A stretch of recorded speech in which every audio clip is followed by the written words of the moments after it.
खरं तर औंध ही नगरी यमाई देवीची पुण्यभूमी आहे आणि या नगरीमध्ये खटाव आणि मानमध्ये पहिल्यांदाच महाराष्ट्र केसरी कुस्तीगीर संघाच्या वतीनं सातारा जिल्हा महाराष्ट्र केसरी चाचणी जिल्ह्यातील साधारण 210 मल्लांनी भाग घेतला आणि प्रत्येक गटातील एक विजेता आणि एक उपविजेता असे 40 मल्ल या ठिकाणाहून सिलेक्ट झालेत.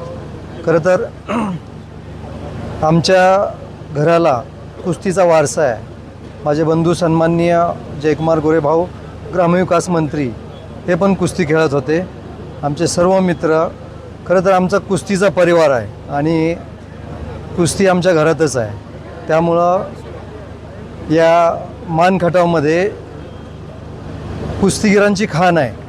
म्हणजे मान आणि खटावच्या मातीमध्ये भरपूर मल्ल आहेत की जे महाराष्ट्र केसरीपर्यंत काही जणांनी महाराष्ट्र केसरी मिळवलेला आहे. काही आता नवीन मल्ल आहेत ते महाराष्ट्र केसरीसाठी या आजच्या चाचणीमधून सिलेक्शनसाठी निघालेत. खरं तर नवीन पिढी व्यसनाच्या मागं चालली आहे आणि आभासी दुनियेच्या मागं चालली आहे. तर त्यांना त्याच्यातून बाहेर काढण्यासाठी आपल्याला कुठल्या तरी खेळाची जोड दिली पाहिजे आणि आमचा खरा उद्देश आहे की या भागातील मल्ल, या भागातील जुने कुस्तीचे कुस्तीगीर असतील, कुस्ती शौकीन असतील, त्या सर्वांना या चाचणीमुळे पूर्ण सातारा जिल्ह्यातील महाराष्ट्र केसरी, हिंद केसरी सर्व पैलवान मंडळी, आमचे मित्र कैलासवासी संजय पाटील काका असतील, आता त्यांचे बंधू सन्माननीय धनाजी काका असतील, संतोष हिंद केसरी संतोष आबा असतील, आमच्या कुस्तीगीर संघटनेचे अध्यक्ष सन्माननीय बापू लोखंडे असतील, या सर्व मंडळींनी आम्हाला खरं तर हा बहुमान दिला की पहिल्यांदाच मान खटावमध्ये कुस्तीगीर संघ यांच्या वतीनं महाराष्ट्र केसरीसाठी जे सिलेक्शन असतं ती चाचणी घेण्याचा आम्हाला बहुमान दिला. त्याबद्दल सातारा जिल्हा कुस्तीगीर संघ यांचा आम्ही खरं तर धन्यवाद मानतो. महाराष्ट्र केसरीसाठी सातारा जिल्ह्याची निवड चाचणी झाली आणि ह्या चाचणीमध्ये जे स्पर्धकांनी भाग घेतला आहे त्या स्पर्धकांना सर्वात प्रथम मी नवीन वर्षाच्या शुभेच्छा देते.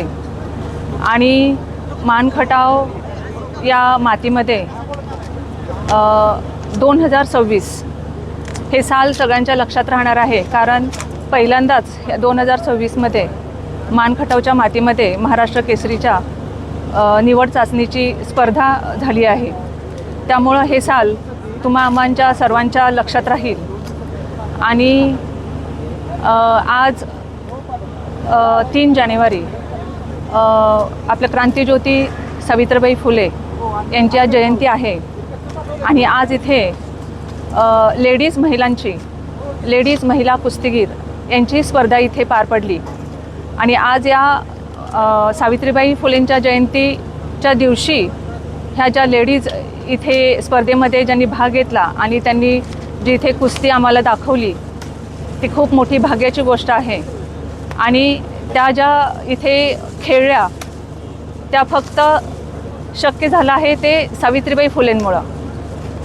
त्यांना जो चान्स इथे मिळाला आहे किंवा जगामध्ये कुठेही ज्या लेडीज स्पर्धेमध्ये भाग घेत आहेत, ज्या महिला भाग घेत आहेत त्या सावित्रीबाई फुलेंमुळे. त्यामुळे आजचा दिवस हा खूप चांगला आहे.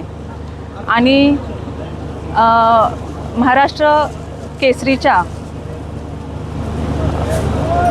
ज्या स्पर्धेमध्ये जाण्यासाठी आपल्या सातारा जिल्ह्याची निवड चाचणी झाली आणि आज इथून जी फायनल खेळली गेली त्यातून जे स्पर्धक निवडले गेलेत ते महाराष्ट्र केसरीच्या स्पर्धेमध्ये त्यांची ॲक्च्युली ती पायरी आहे, महाराष्ट्र केसरीची ते पायरी चढली आहेत. आणि इथून जे स्पर्धक जिंकून महाराष्ट्र केसरीमध्ये गेले आहेत त्यातूनच 2026चा महाराष्ट्र केसरी घडावा अशी मी ईश्वरचरणी प्रार्थना करते. माता यमाई देवीच्या चरणी प्रार्थना करते आणि सर्व स्पर्धकांना पुन्हा एकदा नवीन वर्षाच्या शुभेच्छा देते. धन्यवाद.